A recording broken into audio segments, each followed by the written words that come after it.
if you would just do this. Maybe you're sitting in a chair, you can still roll your shoulders. If you're sitting in a chair, you can also do this one. Just slouch over, lean down, let it hang. And now slowly come back, one vertebrae at a time. Imagine them sort of locking into place. And bring your shoulders up, closer to your ears, and let them drop. Now shake, shake, shake, shake things. Massage yourself. Since we're not there in person to massage your back for you. How sad. When I do this shake with my Parkinson's chorus, they say, "We shake already." Oh. Maybe you'll need to cut that out. Maybe. They make a joke out of it. And yawn.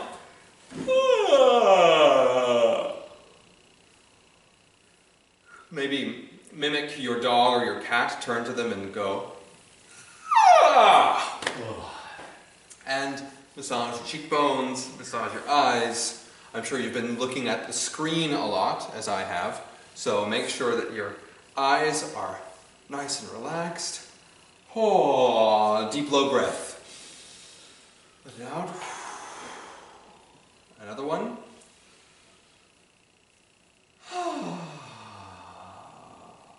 Now, using that breath, feel just below your sternum. Breathe in. Repeat after me. Pa, pa, pa! Ha ha ha! Ha, ha, ha! Ha ha ha! Woo! Woo! Can you give me B major? Ha ha ha! Ha ha ha! Ha ha ha! Ha ha ha! 3 F. Ha ha ha! Ha ha ha! Ha ha ha!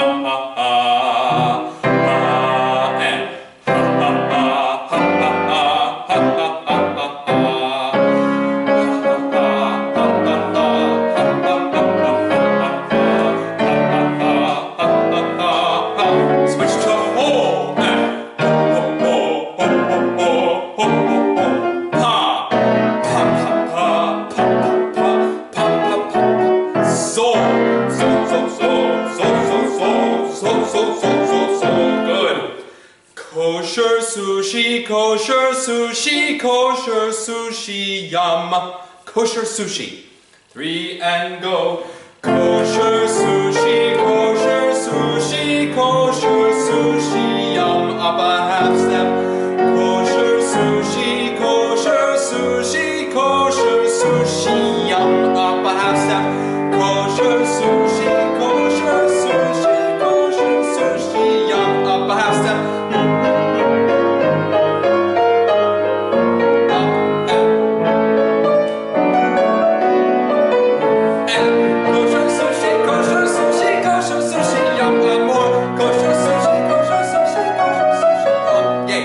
Tongue is now warmed up as well. Tip of the tongue, top of the teeth.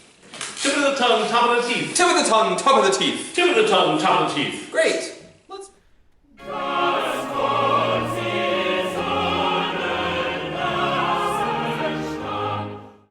Lutheranism ran through Bach's veins. In fact, Bach was born in a town that sits in the shadows of the famous Wartburg castle, where Luther, in hiding, gave his best gift to humanity. The first New Testament translation into the vernacular. In one of his letters, Bach speaks of a well-regulated church music to the glory of God. It's no surprise, therefore, that Bach took Luther's favorite gospel, the Gospel of St. John, to set his first Passion Play setting for performances on Good Friday in 1724 in Leipzig. When compared to Bach's other surviving Passion oratorio, the Matthew Passion, the St. John seems unbridled, impassioned, and more visceral.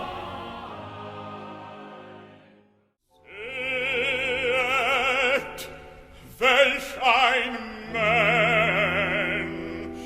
Da ihn die hohen Priester und die Diener sahen, schrien sie und sprachen: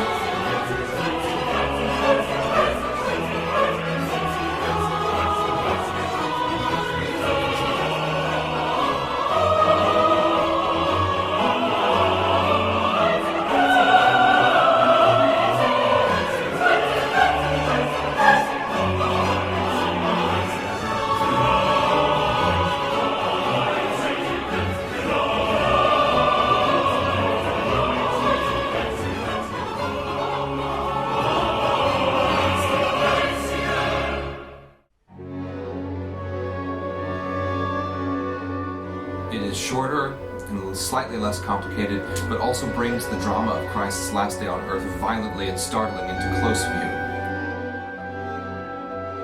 Like the Matthew Passion, Bach uses several chorales as bookends to scenes. They exist to anchor the story for the congregation with familiar hymn tunes, and they create theological footholds and commentary that is very important in the doctrinally dense tradition of Lutheranism. Well, let's get right to it now. We're going to open up our scores to page 1 of the Johannes Passion. This is the first Passion play that Bach wrote for Leipzig. There are 4 different versions. Actually, the first and the fourth are the most performed, and the scores that we're working from today come from the 4th version. I think it's a testament to the power of this story that Bach sort of reworked it a couple of times. So let's get right to it. We'll rehearse the opening scene. So this begins sort of like the opening of an epic film to me. It's a helicopter shot that starts sort of high in the stormy clouds above a dark world that we're about to enter. It's urgent, it's brooding, and I think the storm is really brewing here. Let's show the choir what we're talking about.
Section and into the second section of the opening. It starts out really violently, and by about measure 33 we come to a little bit more of a dolce sound with these lovely canonic entrances sort of stair-stepping up from bass to tenor to alto, and then a measure later soprano. Let's just talk about the beginning a little bit. This is like a layer cake, but it's not a very pleasant cake. Because of the subject matter, but there is, of course, the emphasis that emanates from the bass line, which is so prevalent and common in basso continuo Baroque music, right? So you've got this almost relentless, it's kind of like the St. Matthew Passion as well. You've got a relentless bass line that really sort of guides the direction of where we're going. It's very prominent. And then you've got this middle bit that the violas and the second and first violins sort of give us, which is this really pulsating kind of some parts are in 8th notes and some parts are in 16th notes, and it's this sort of constant kind of menacing constant presence. And then of course above that you have the oboes that are sort of dueling in this really intensely dissonant sound world. Let's just see if we can listen again and come in at your entrance, which is bar 17, 18, 19, with an enormous amount of volume and a big sort of full beat before. You can put a nice aspirated H, Herr, and then roll the R. Of course, that's not very German, but that's going to come across as extremely dramatic, and it will make the diction very nice. So let's not do the whole thing. Let's go from, can we go from bar 12, Leo? Sure, a little bit slower. A little bit slower, yes. A little bit slower, absolutely. oh my goodness. And when we get to the choral parts, let's have you switch over to choir. Okay. Yeah, here it is, bar 12, 3 and 4. Now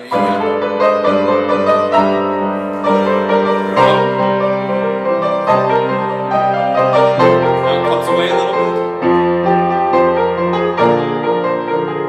Relentless bass line.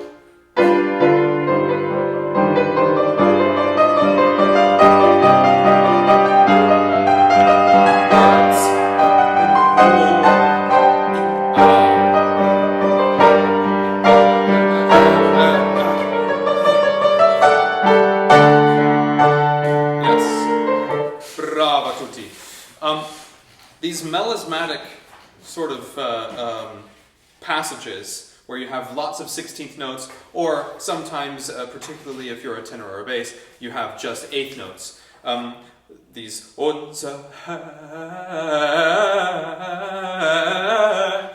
I think the way to make sense of those passages is to sort of come up with the right groupings, sort of like in organ music, agogics, sort of emphasizing the right places at the right times. And I think more or less, it's the emphasis is on beat 1 and beat 3. And so it would be that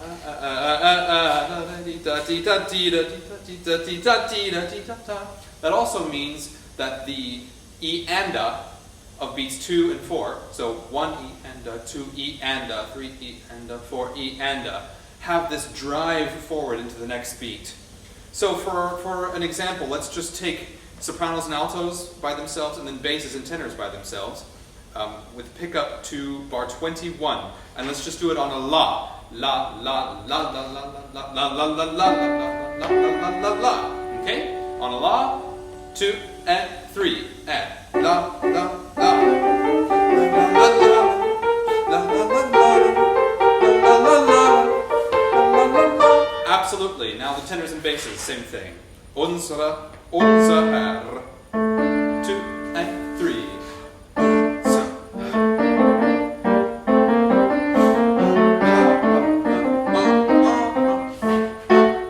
Yes, and I think a sense of arrival and weight on each of those emphasized beats is really nice. Good.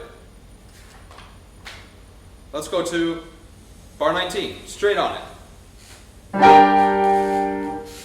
3 and 4. Less.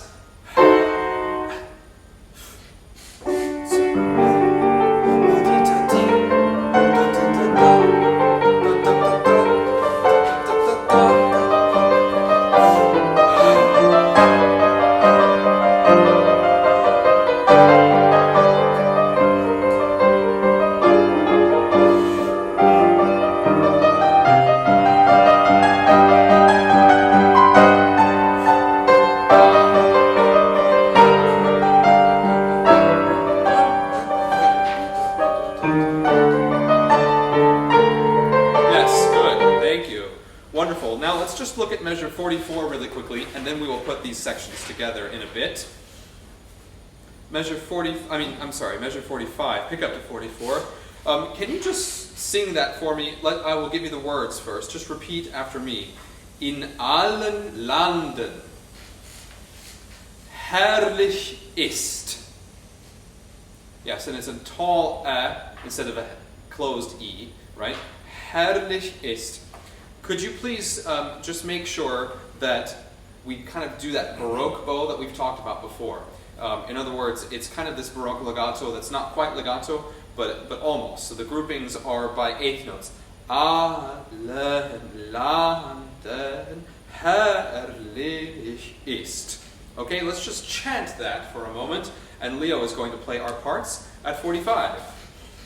In allen, 1 and 2 and 3, in allen Landen herrlich ist. Yes, good. Just keep that. Look at bar 47. I just think that visually, those wonderful canonic figures on Herrscher are just beautiful. You've got the Herr, from soprano to alto to tenor to bass, and then unser Herrscher, same thing. Soprano, alto, tenor, bass. It's this wonderful sort of mysterious floating fountain. I think it's really cool. Let us please do this passage just once from pick up to 44. We're going to go very slowly. We're going to do choral parts only. Okay? Pick up to 45? Pick up to 45. 3 and go.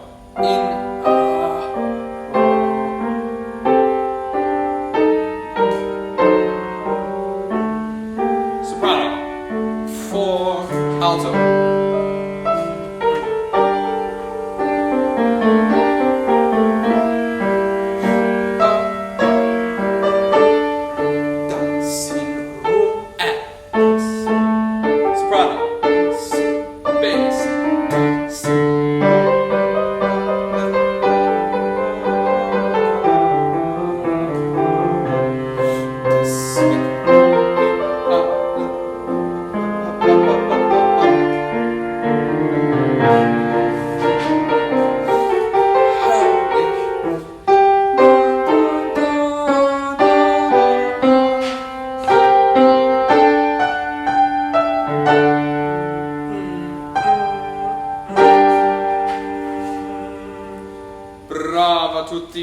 The only thing is basses, just take care at 56.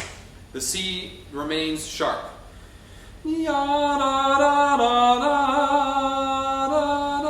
Okay, good.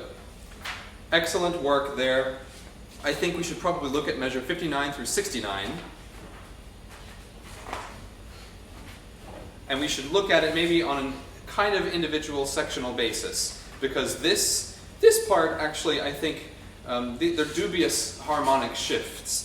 So it's best if we just become more confident in these passages by going back and forth and doing both 59 to 69 and 79 to 86 before we put them together. So let's do 59, and let's just let's begin with the basses and tenors. Sopranos and altos, have a little nap or go refill your drink. Okay.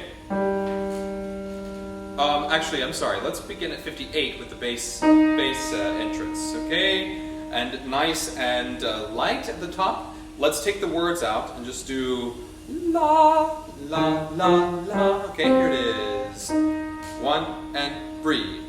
La, la, tenor.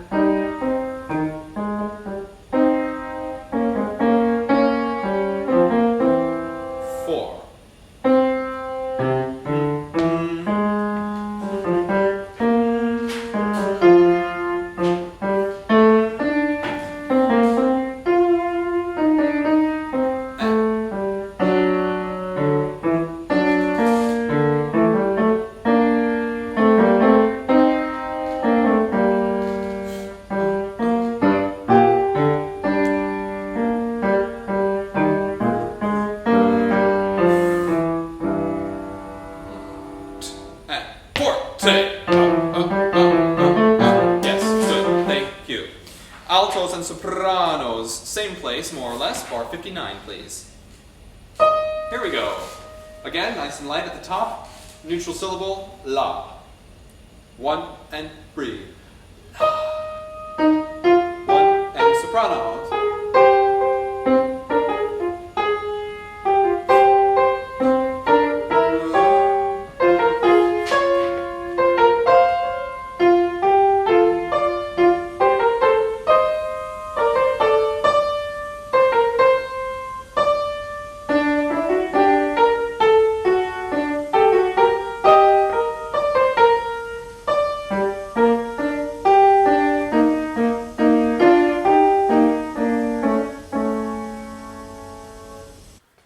let's now go to measure 79. Same practice. We're going to start actually in 78 with the basses. Basses and tenors, still on La, please. Okay, here we go. 1 and 2. La, la, la, la, la.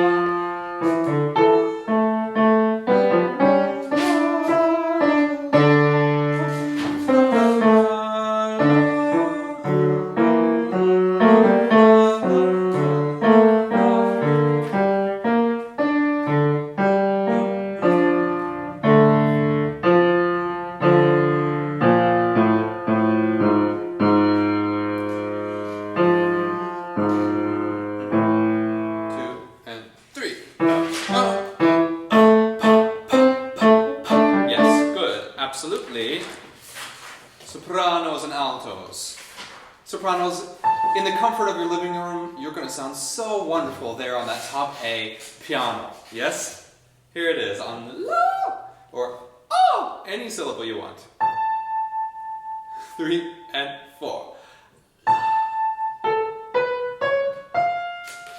Alto here.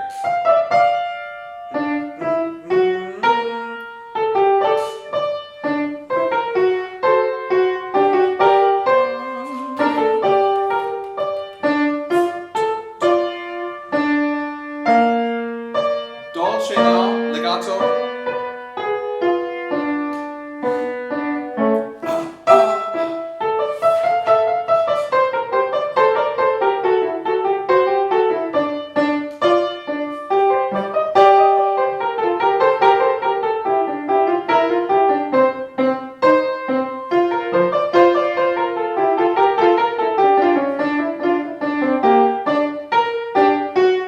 Thank you very much. Wonderful. Now, everyone just repeat after me. Zeig uns durch deine Passion. We're just going to cut that. Good. Everyone repeat after me in the German.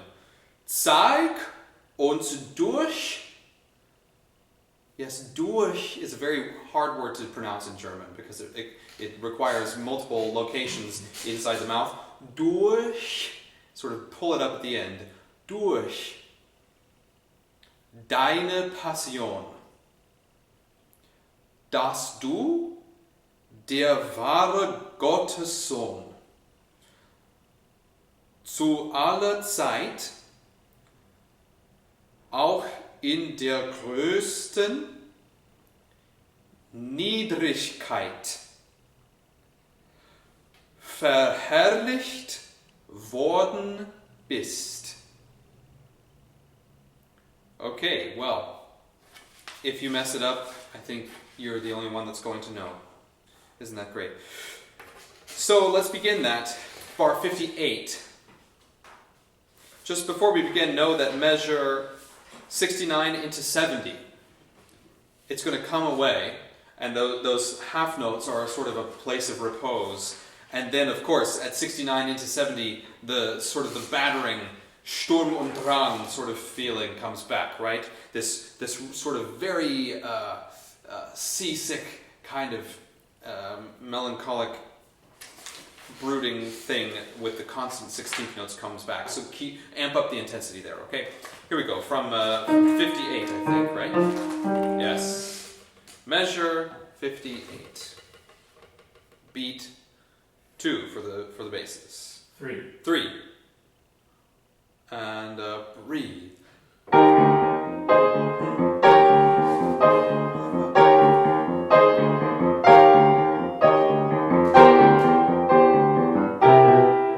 Actually, let's stop and let's make sure that you have enough support. Let's take the orchestra out of it and just do all 4 parts of the choir. And 2.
And so now we're going to pretend that this is a run-through from the beginning, only going from here to the end of the piece with no da capo.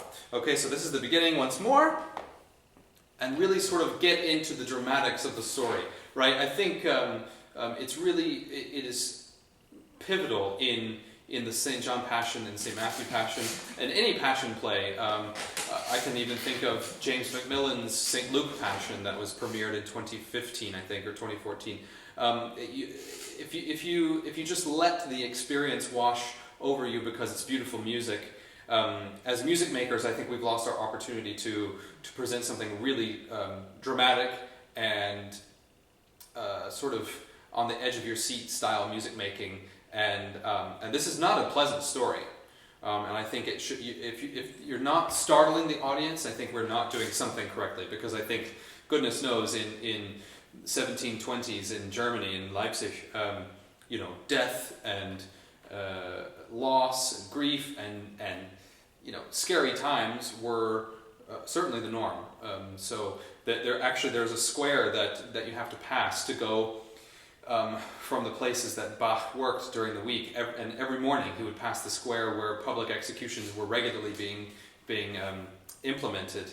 And so I think the concept of someone dying and someone being violently killed was very much a shared experience in Leipzig at the time. So I think that kind of really sort of right in front of your face music making is necessary here.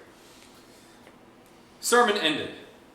How about my sermon? Oh yes, Leo. I've got a sermon here. Good. Well, first of all, thank you, Blake, for having me play this. Every accompanist for choirs just loves playing reductions of Bach, cantatas and passions and oratorio. And so I looked far and wide for something that was playable and could not find it. The only thing I could find that was playable was a version for organ for 4 hands and 4 feet, all at the same time. And it actually had all the parts put together, which is wonderful. Blake was talking about the layer cake earlier, and I was hearing in that layer cake the wonderful 16 notes, like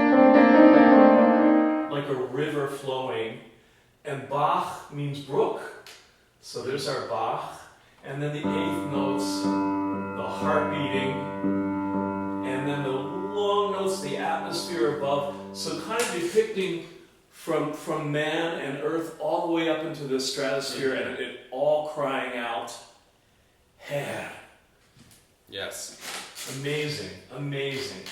And I can't help but wonder if Mozart was exposed to this, and that's where some of his treatment of Rex in Mozart Requiem comes from. Mm-hmm. It feels the exact same. It's interesting, very interesting. Okay, layer cake.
So then, after this opening movement, we really get into the action, and passion plays and oratorios really do tell a dramatic story.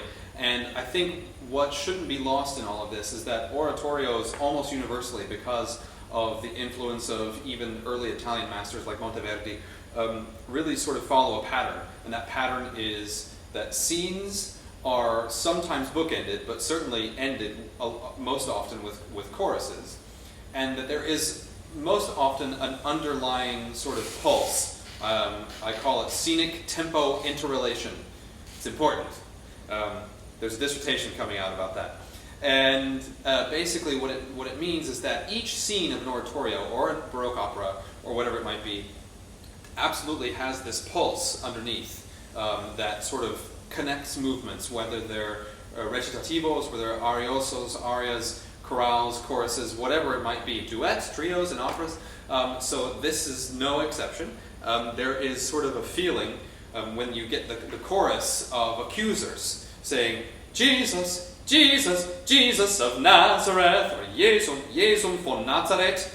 That tempo has the chorale tempo, it's just twice as fast. The chorale that ends this scene, O große Lieb, that sort of has the same pulse as the chorus entrances in measure 18 of this movement. Yes? So, this is a surprise, and it's a surprise to Leo as well, but I think we should sing a little bit of that, and we might even do it with a guest ensemble. And let's see if we can keep up with the tempo and then go right to the chorale. Okay? So, we're going to start at bar 18. Do you have this music? Yeah, the Jesu. Jesum. Alright?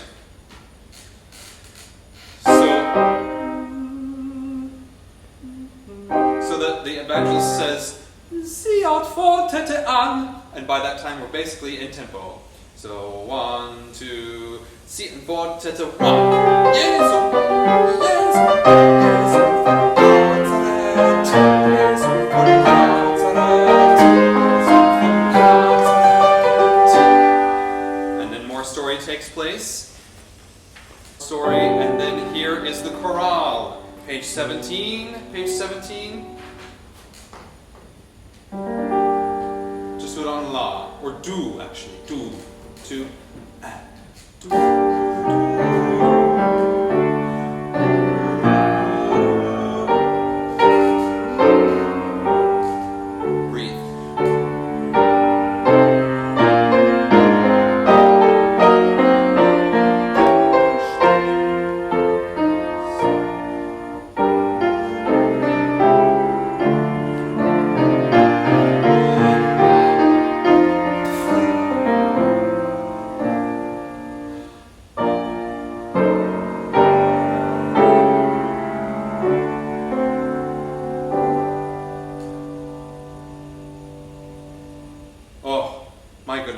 This chorale is absolutely wonderful. So at this moment, the chorus is sort of acting as kind of an outside commentator, and it also simultaneously you're leading the congregation. So we'll talk more about chorale preludes and chorales and chorale tunes in a moment. But basically, the long and short of it is that the congregation listening to this Passion oratorio on Good Friday would have been very, very familiar with these essentially hymn tunes. So you're leading the congregation, and you're also sort of, one moment you're the accusers of Jesus, another moment you are sort of speaking as someone who is understanding the plight of Jesus and the oppressed person being persecuted, and then sometimes you're a worshiper, and sometimes you're sort of commentating on all the action. So let's look at the translation for one moment. O great love, O love beyond measure, that brought you to this path of martyrdom. And actually, Marterstrasse is such a funny word. It literally means like the road of the martyr. I lived with the world in delight and joy, and you had to suffer. So here we are, happy and fulfilled because of what you've done for us. That's sort of the connotation here. So let's do it again with words. I'm going to speak the German and you repeat it after me. O große Lieb, O lieb und alle Maße. You might want to put the emphasis in your scores where I'm doing it. Die dich gebracht auf diese Marterstraße. So Marterstraße, both sort of emphasized. Ich lebte mit der Welt in Lust und Freuden. Und du musst leiden. So when we sing this, I would encourage you to really lean into the syllabic emphasis and sort of tell the story in the way that you speak and sing. Leiden is suffer, so I think it should be a really sort of abrasive vowel. Leiden, and it's coming up to the cadence, right? So it's a really good way to emphasize the end of the hymn. Marterstraße, Welt in Lust und Freude, right?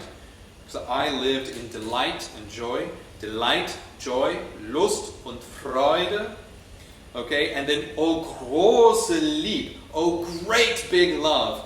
O große Lieb. Okay, think about all those things. And let's just chant the words while Leo plays under us. Let beat 4 move forward to beat 1, 2, and O große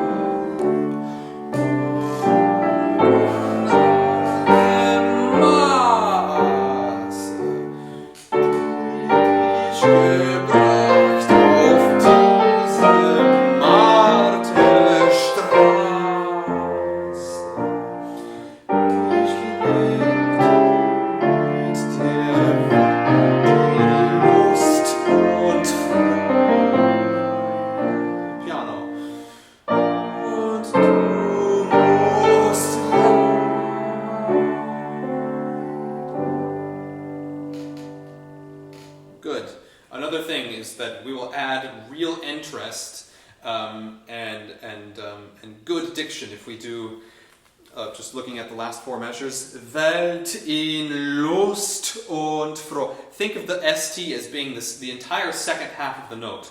Lust und. Really, really sort of dip your toes into every bit of that word. Lust und Freuden. And make sure that Freuden has first. We sing on a very tall open vowel. Freuden. And then we let the diphthong enter. Okay? Let's try it.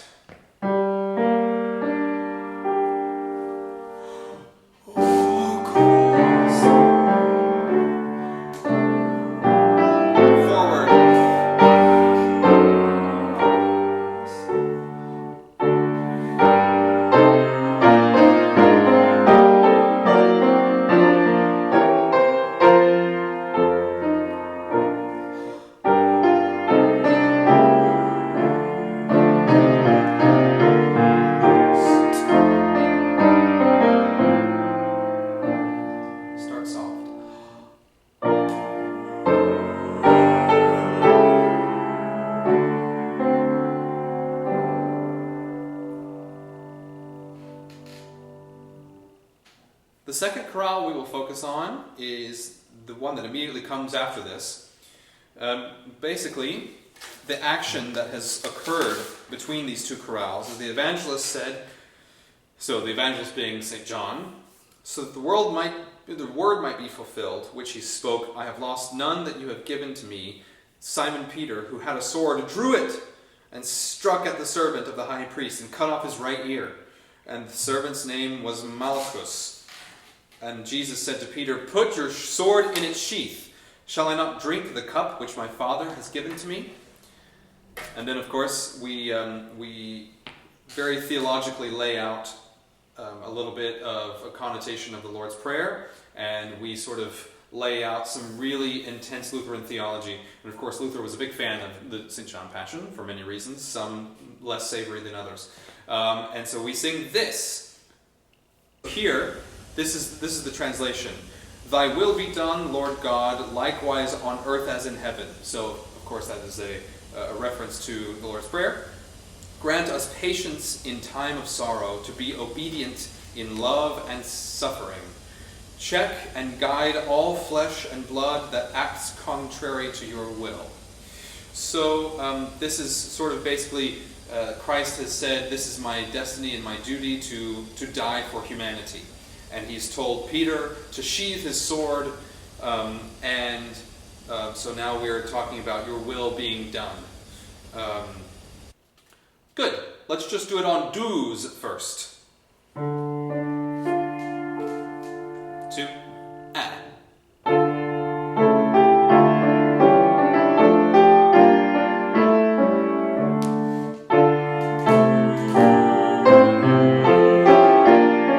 No breath.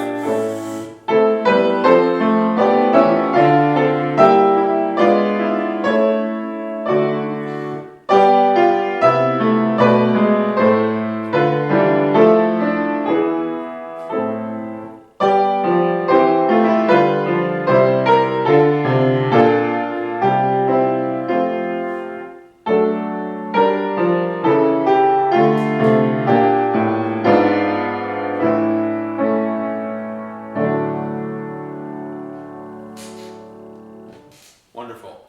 This is sort of organized into 3 larger phrases, each consisting of 2 smaller phrases each. So you start out in D minor, and then we sort of venture off into F in a little bit, and then come to a half cadence back in D minor. And then the second little section begins at bar 5. We're kind of in F major all of a sudden, but then we float back, and then we end this section, the second section, in A minor.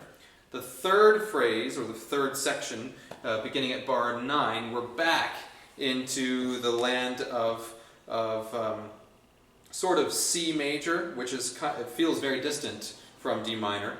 And then we have a cadence, and we return back to D minor just in time to finish the whole thing. It's a really interesting structure.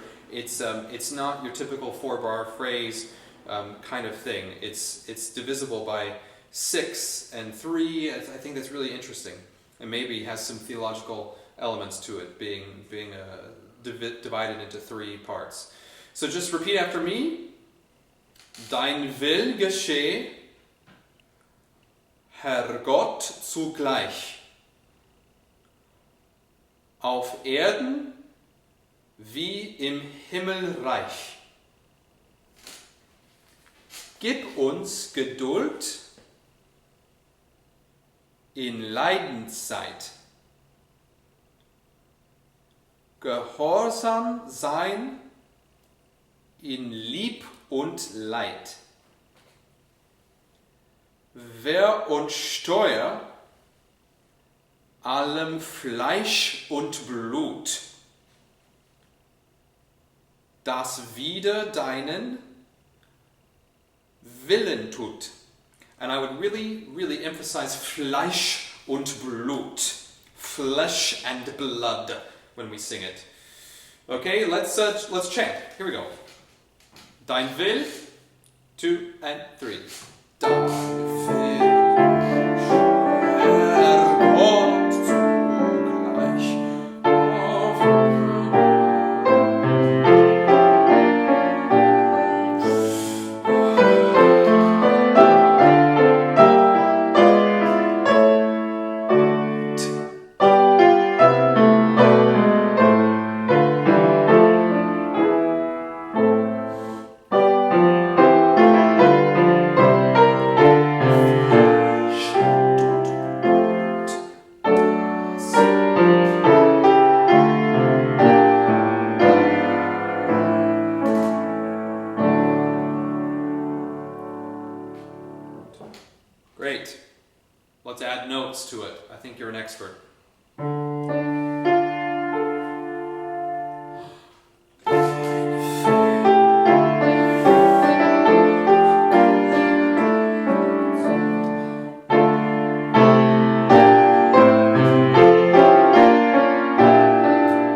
just buried Jesus. Two of Christ's followers who witnessed the crucifixion and the earthquake and everything have come to prepare the body and lay him in a borrowed grave. And so now this is the end of the Passion Play as would be the custom to end at this moment, because this would have been heard on Good Friday, which is of course the day that Christ died, and we cannot yet celebrate because he's in the grave. So the congregants would have heard this music and walked out of the church silently, of course, to return on Easter Sunday to celebrate the resurrection. Here are the words of this movement. Rest well, you blessed limbs. Now I will no longer mourn you. Rest well and bring me also to peace. The grave that is allotted to you and encloses no further suffering opens heaven for me and closes off hell. So it's very tender. It's a very tender sort of.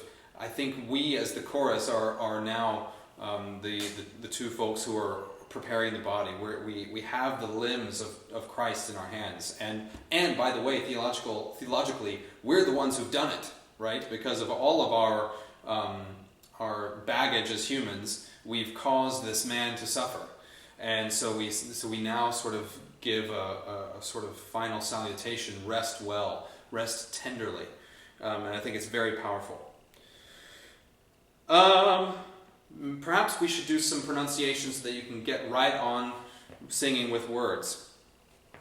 From the beginning, it's Ruht wohl, ihr heiligen Gebeine, die ich nun weiter nicht beweine.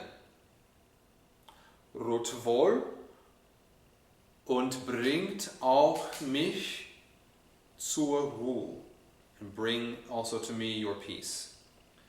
And the second section is das Grab, and it's with a P, Grab, so euch bestimmet ist und ferne keine Not umschließt. Macht mir den Himmel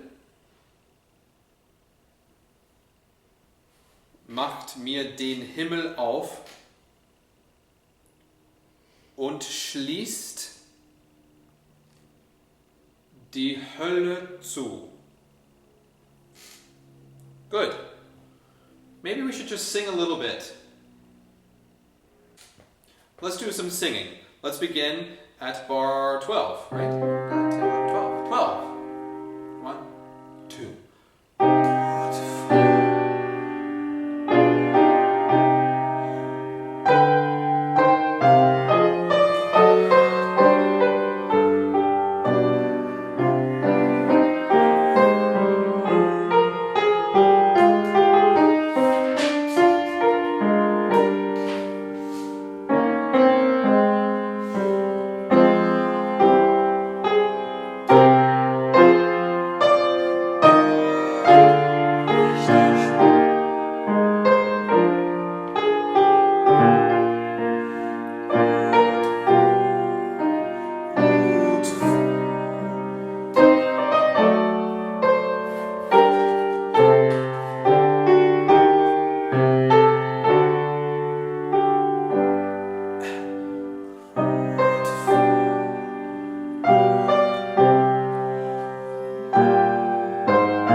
It's just so powerful and moving. It's very deeply touching. It's very interesting that Bach puts the melody in the oboes at the beginning, so that the choir never really has the melody in any real form until the sort of the reiteration of the A section, which begins 30, 31, 32. 32. Finally, the sopranos take a doubling of the oboe line, which is the melody. That's very interesting to me. Basses, when you have the syncopated entrance at 40, measure 40, and then also at measure 42, can you sort of lead us to the longer note? Or actually lead us into the next measure, because the second time it's not a longer note. And then und bringt auf mich. Yeah, just let that sort of be a driving force forward. Okay?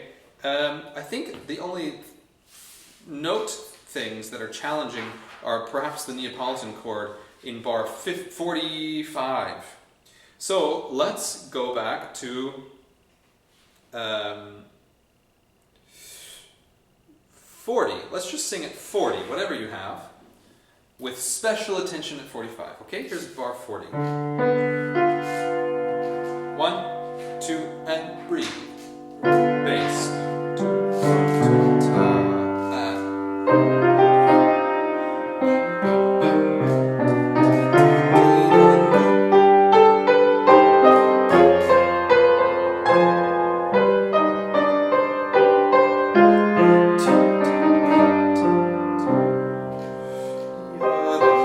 Yes, exactly. Wonderful. Let's go to the next section, shall we? This is a slight contrast in feel. I think it's a little sunnier, a little brighter. So this is pick up into 61. This is the third beat of bar 60, right after the fermata. Yes? Everyone see it? Good. Das Grab. Here are your notes.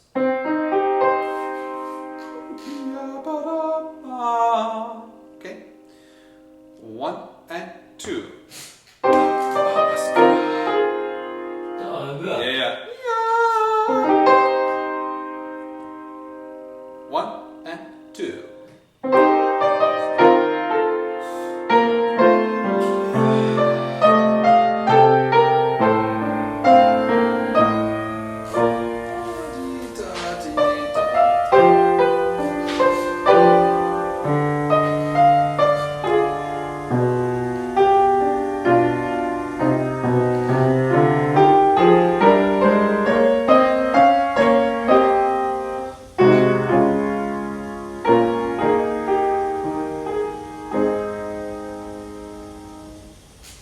Great. Let's see if I can just close this door.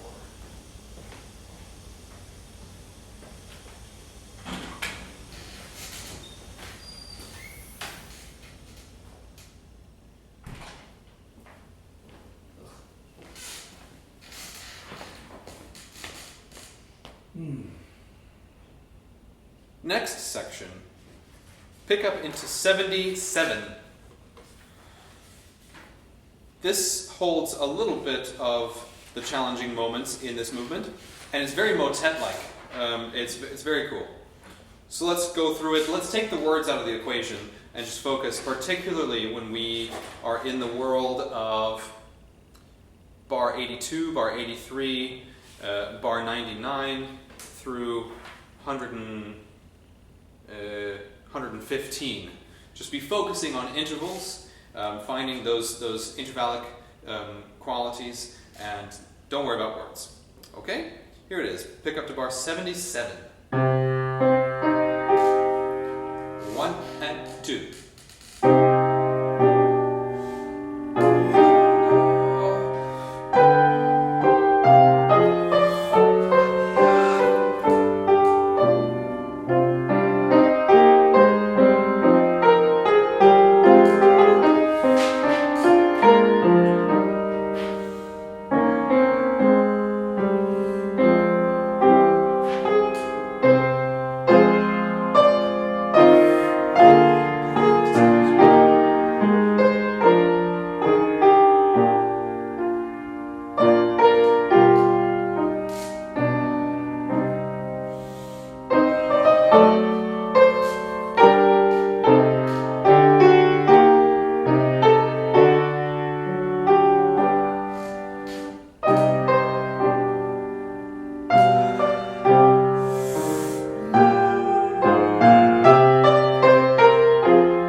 Wonderful stuff, huh?